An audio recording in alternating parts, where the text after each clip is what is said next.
बिस्मिल्लाहिर्रहमानिर्रहीम। अस्सलाम वालेकुम। आप लोग देख रहे हैं ज़ेबा वॉइस चैनल। तो गज़वा फ़तेह मक्का का ये तीसरा और लास्ट वीडियो है, तो आप लोग इसे पूरा देखें। तो अबू सुफियान जब भागकर मक्का में पहुंचा तो उसकी बात सुनकर वहां पर अफरा तफरी हो गई। लोग अपने अपने घरों में पैक हो गए और दरवाज़ा लगा लिया। कुछ लोग मस्जिद हरम की तरफ भागे। इधर रसूल अल्लाह वादी मराजुल जहरान से चलकर जीतविया पहुँचे और इस दौरान अल्लाह के बख्शे हुए एजाज़ यानी फ़तेह पर अल्लाह ने जो इज़्ज़त दी थी, तर्ज तवाज़े से आपने अपना सर झुका रखा था। यहाँ देखिए, दुनिया की बहुत बड़ी फतेह मिली है और आपने अपना सर झुका रखा था। तवाज़े से आपने अपना सर झुका रखा था और इतना सर झुका रखा था कि दाढ़ी के बाल कजावे की लकड़ी को छू रहे थे। ऊँट पर जो लकड़ी होती है उसे कजावा कहते हैं। जीतविया पहुंचकर नबी ने लश्कर को तरतीश किया और नबी ने खालिद बिन वलीद को हुक्म दिया कि वे मक्का में ज़ेरे हिस्से से दाखिल हो और अगर कुरैश के लोगों में से कोई भी आड़े आए तो उसे कत्ल कर दें। आप मुझे सफ़ा पर मिले। हमारे नबी ने हज़रत ज़ुबैर को भी फरमान जारी किया कि वे मक्का में बलाई हिस्से से दाखिल हो। हज़रत ज़ुबैर के हाथ में नबी का फुरेरा था यानी कि झंडा था और उनसे कहा गया कि हजों में आपका झंडा गाड़ें और आपकी आमद तक यानी कि मेरे आने तक वहीं पर रुके रहें। हज़रत अबू अल बैदा प्यादे पर मुकर्रर थे। उन्हें हुक्म दिया गया कि वह वतन वादी का रास्ता पकड़ें ताकि मक्के में नबी के आगे उतर सकें। फौज के अलग अलग कमांडरों को अलग अलग हुक्म दे दिया गया था। जीतविया मुकाम पर तो सब लोग रसूल अल्लाह के हुक्म के हिसाब से ही चले थे।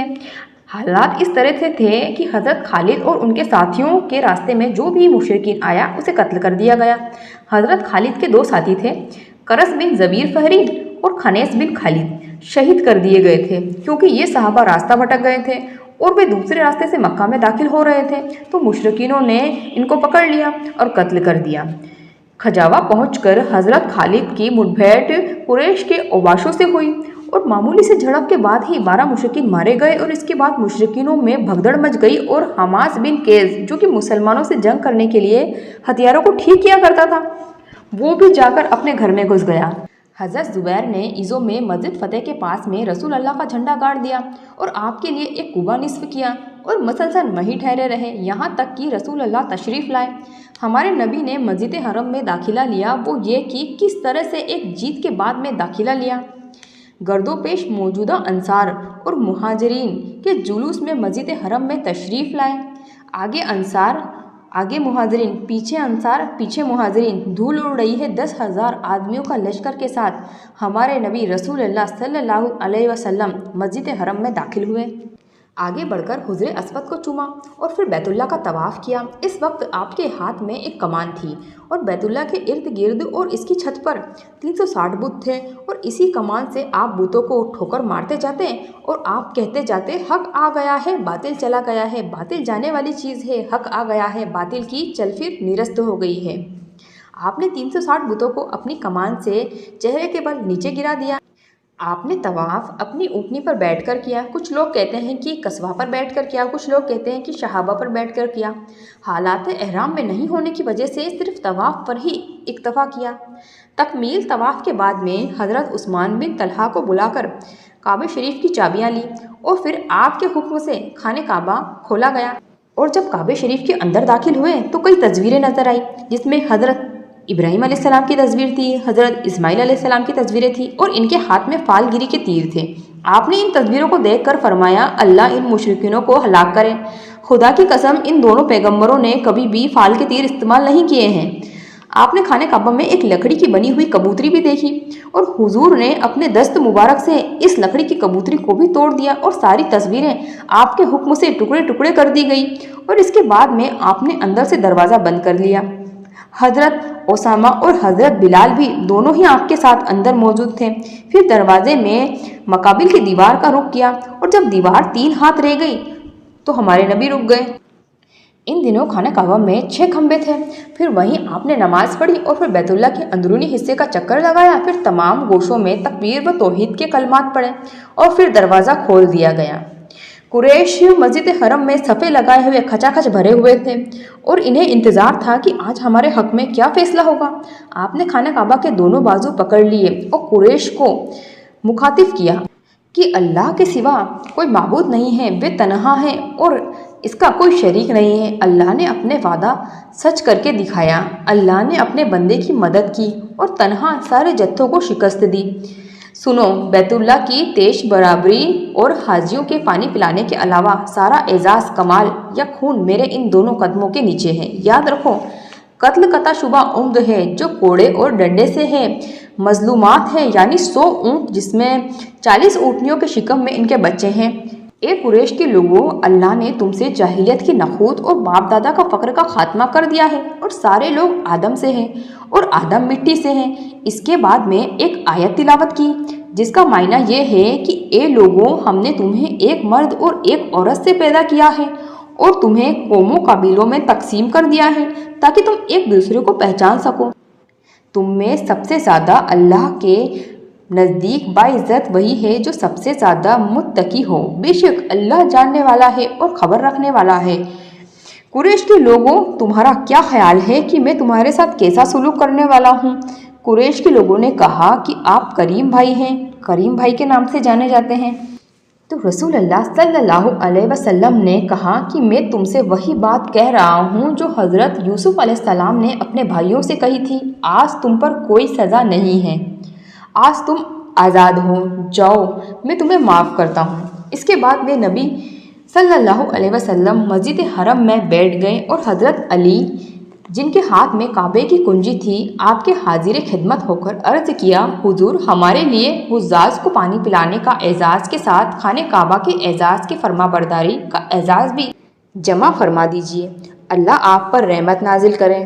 اس کے بعد میں رسول اللہ نے فرمایا، عثمان بن طلحہ کہاں ہیں؟ انہیں بلایا گیا اور کہا کہ عثمان، یہ لو کعبے کی کنجی اور اسے ہمیشہ ہمیشہ کے لیے لے لو، تم لوگوں سے اسے وہی چھینے گا جو جاہل ہوگا۔ اے عثمان، اللہ نے تم لوگوں کو اپنے گھر کا امین بنایا ہے، لہٰذا اس بیت اللہ سے تمہیں جو کچھ بھی ملے معروف کے ساتھ کھانا۔ اب نماز کا وقت ہو گیا، نبی نے حضرت بلال کو حکم دیا کہ کعبے پر چڑھ کر اذان کہے۔ اسی روز نبی ام حنیف بن ابی طالب کے گھر تشریف لے گئے جو ہمارے نبی کی چچیری بہن تھی، وہاں غسل کیا اور ان کے گھر میں 8 رکعت نماز پڑھی۔ یہ چاشت کا وقت تھا تو کسی نے اسے چاشت کی نماز کہا اور کسی نے اسے فتح کی نماز کہا۔ ام حنیف نے اپنے 2 دیوروں کو گھر میں پناہ دے رکھی تھی۔ ام حنیف کے بھائی جو حضرت علی بن ابی طالب ان کو قتل کرنا چاہتے تھے، کیونکہ نہ تو وہ مسجد حرم میں گئے تھے اور نہ ہی وہ اپنے گھر میں قید ہوئے تھے اور نہ ہی وہ ابی سفیان کے گھر میں قید ہوئے تھے۔ پھر ہمارے نبی نے فرمایا، اے ام حنیف، جس سے تم نے پناہ دی ہے اسے ہم نے بھی پناہ دی ہے۔ اس طرح سے ان کی جان بچ گئی۔ فتح مکہ کے دن نبی نے عقابی مجرمین 9 آدمیوں کا خون رائقہ قرار دے دیا اور خاص حکم دے دیا کہ اگر یہ 9 آدمی کعبے کے پردے کے پیچھے بھی جائیں تو بھی انہیں قتل کر دینا۔ یہ 9 آدمی وہ ہیں، پہلا تو ہے عبد القجرہ بن خلد، دوسرا ہے عبداللہ بن سمد بن امین سرا، تیسرا ہے اکرمہ بن ابی سہل، چوتھا ہے حریث بن نوفل، پانچواں ہے مقیم بن صحابہ، چھٹا ہے حبار بن اسد اور خبن خلل کی 2 لونڈیاں جو حضو گایا کرتی تھی، اور 9واں ہے سہرا جس کے پاس میں حتیب کا خط پایا گیا تھا۔ ان 9 آدمیوں کا قتل کرنے کا ہمارے نبی نے حکم دے دیا۔ مکہ میں رسول اللہ نے 19 روز قیام کیا۔ اس دوران آپ نے اسلام کی تجدید کرتے رہے اور لوگوں کو ہدایت تقویٰ کی تکمیل فرماتے رہے، اور انہی دنوں ابو اسید بن خزائی نے نئے سرے سے حدود حشم کے کھمبے نسبت کیا اور آپ نے اسلام کی دعوت اور آس پاس کے بتوں کو توڑنے کے لیے الگ الگ دشاؤں میں ٹیمیں روانہ کری، اور اس طرح سے سارے بتوں کو توڑے گئے، کیونکہ آپ کے منادی نے مکے میں اعلان کر دیا تھا کہ جو شخص اللہ اور اس کی آخرت کے دنوں پر ایمان لائے وہ اپنے گھر میں کوئی بت نہ چھوڑے اور بلکہ اسے توڑ دے۔ فتح مکہ ہو جانے کے بعد میں نبی نے حضرت خالد بن ولید کی سرپرستی میں ایک دل نخلا نام کی جگہ پر بھیجا۔ نخلا میں عزا نام کا ایک بڑا بت تھا جس کی قریش اور سارے بنو کنانا پوجا کیا کرتے تھے، اور یہ بت اس کا سب سے بڑا بت تھا۔ حضرت خالد نے 30 سواروں کے ساتھ جا کر اس عزا نام کے بڑے بت کو ڈھا دیا، واپس رسول اللہ کے پاس آ گئے۔ پھر رسول اللہ نے فرمایا، تم نے کچھ دیکھا؟ حضرت خالد نے کہا، نہیں، ہم نے کچھ نہیں دیکھا۔ تب تو تم نے در حقیقت اسے ڈھایا ہی نہیں، پھر سے جاؤ اور اسے ڈھاؤ۔ حضرت خالد بن والد پھر گئے اور ایک بار ان کی جانب ایک ننگی کالی سرگندہ سر والی عورت نکلی मुजाबिर इसे चीख चीख कर पुकारने लगा। हजरत खालिद ने जोर से तलवार मारी और उस औरत के 2 टुकड़े हो गए। इसके बाद में नबी के पास आकर खबर दी और आपने फरमाया वही उज़ा थी और अब वो ख़त्म हो चुकी है और अब तुम्हारे मुल्क में कभी भी इसकी पूजा नहीं की जाएगी। आपने इसके बाद में अमरू बिन आस रज़ी अल्लाह ताला अन्हु को इसी महीने सुहा नाम के बुत को ढहाने के लिए भेजा। ये बुत मक्का से 3 मील के फासले पर राहत नाम की जगह पर बनु हुज़ैल कबीले का एक बड़ा बुत था। हजरत अमरू ने वहां पहुंचकर बुत ढहाना चाहा तो मुजाबिर बोला, मान जाओ, ये बुत कुदरतन आपको रोक देगा। फिर हजरत अमरू ने बुत ढहाने के बाद में मुजाबिर से पूछा कि बता, इसने मुझे पकड़ा कि नहीं। फिर मुजाबिर ने कहा कि मैं गलत था, इस बुत ने तुम्हें नहीं पकड़ा, मैं आज से मुसलमान हुआ और इस्लाम लाया। इसी माह हजरत सायद बिन जैद मशहाली को 20 सवारों के साथ मशलीत भेजा और ओस खरदज गुस्सान कबीले का एक बड़ा बुत था मनात। जब हजरत सैयद मशहल पहुंचे तो वहां के मुजाबिर ने चीख चीख कर कहा, मनात, कुछ नाफरमान लोग आए हैं और इनको पकड़ लो। ये सुनकर एक नंगी काली गंदी औरत बाहर निकली और हजरत सैयद ने एक झटके में उस औरत का काम तमाम कर दिया और मनाता को तोड़ दिया और गिरा दिया। फतेह मक्का के दूसरे दिन नबी खुतबा देने के लिए लोगों के दरमियान फिर से खड़े हुए और वे खुतबा ये है। पहला पॉइंट, आपने अल्लाह की हम्दो सना की है। दूसरा पॉइंट, लोगों, अल्लाह ने जिस दिन आसमान को पैदा किया है इसी दिन मक्का को हुर्मत वाला शहर ठहराया है, इसलिए मक्का अल्लाह की हुर्मत के सबब क़यामत तक के लिए हराम है। तीसरा पॉइंट, कोई आदमी जो अल्लाह और आखिरत पर ईमान रखता हो उसके लिए हलाल नहीं है कि इसमें खून बहाए और यहाँ का कोई भी दरख्त काटे। चौथा पॉइंट, अगर कोई शख्स ये कहे कि नबी ने यहाँ कत्ल किया है या यहाँ कत्ल का हुक्म दिया है तो उससे कह दो कि अल्लाह ने नबी को इजाज़त दी थी लेकिन तुम्हें इजाज़त नहीं है, मेरे लिए भी इसे एक दिन के लिए ही साथ में हलाल किया गया था। पांचवा पॉइंट, आज मक्का की हुर्मत फिर से इस तरह पलट आई है जिस तरह कल इसकी हुर्मत थी। अब चाहिए कि जो हाजिर हैं और जो हाजिर नहीं हैं उनको ये बात बताएं। छठा पॉइंट, यहाँ का कांटा न काटा जाए। सातवां पॉइंट, शिकार न भगाया जाए। आठवां पॉइंट, गिरी पड़ी चीज़ न उठाई जाए, अलबत्ता वो शख्स उठा सकता है जो इसका तारुफ कराए। नवां पॉइंट, यहाँ की घास न उखाड़ी जाए, सिर्फ असगर घास को छोड़कर। असगर घास चाय व दवा के लिए इस्तेमाल होती है।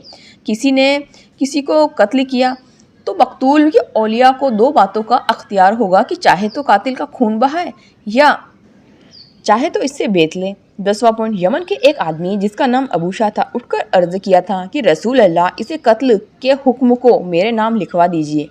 तो रसूल अल्लाह ने कहा कि अबू शाह के नाम लिख दो। ये था हमारे नबी का खुतबा। जब नबी फतेह मक्का की पूरी तकमीन फरमा चुके थे और सबको मालूम हो गया था कि रसूल अल्लाह का ये अपना शहर है, यहाँ तो वो पैदा हुए हैं और ये उनका वतन है, तो अंसार के कुछ लोगों ने आपस में खुसर फुसर करना शुरू कर दिया कि अब तो नबी यहीं रुकेंगे, हमारे साथ मदीना नहीं चलेंगे। इस वक्त आप सल्लल्लाहु अलैहि वसल्लम सफ़ा नाम की पहाड़ी पर हाथ उठाए दुआ फरमा रहे थे और जब लौटे तो पूछा कि क्या बातें कर रहे हो। तो लोगों ने कहा कि कुछ नहीं। फिर नबी के इसरार करने पर बात बताई गई। फिर रसूल अल्लाह ने कहा कि अल्लाह की पनाह और मेरी ज़िंदगी और मौत तुम्हारे साथ है, यानी कि मैं तुम्हारे साथ चलूँगा। मेरा जीना और मरना तुम्हारे साथ है, यानी कि मैं यहाँ नहीं रहूँगा, मदीना चलूँगा। जब अल्लाह ताला ने रसूल अल्लाह और मुसलमानों को मक्का की फ़तेह अता फरमा दी तो अहले मक्का पर हक वाजिब हो गया। वे जान गए कि इस्लाम के सिवा कोई कामयाबी का रास्ता नहीं है, इसलिए वे इस्लाम के ताबेदार बनते हुए बैत के लिए जमा हो गए। नबी ने सफ़ा पर बैठ के पहले मर्दों से बैत ली, फिर औरतों से बैत ली। हज़रत उमर रज़ी अल्लाह ताला अन्हु आपसे नीचे थे और लोगों से बैत ले रहे थे। बैत इस तरह से थी। पहला पॉइंट, आप लोग अल्लाह के सिवा किसी को शरीक नहीं करेंगे। दूसरा पॉइंट, आप चोरी नहीं करेंगे। तीसरा पॉइंट, आप जिना नहीं करेंगे। चौथा पॉइंट, अपनी औलादों को कत्ल नहीं करेंगे। पांचवा पॉइंट, आप लोग भूतान नहीं गढ़ेंगे। छठा पॉइंट, आप लोग किसी मारूफ बात में रसूल अल्लाह की नाफरमानी नहीं करेंगे। सातवां पॉइंट, आप सभी लोग भाईचारे से रहेंगे। आठवां पॉइंट, आप लोग आज से बुत के धोखे में नहीं रहेंगे। तो ये थी हमारे नबी रसूल अल्लाह सल्लल्लाहु अलैहि वसल्लम की मक्का फ़तेह। तो मैं उम्मीद करती हूँ कि आप लोगों को सब कुछ समझ में आया होगा, क्योंकि मैंने हर एक चीज़ डिटेल से समझाई है।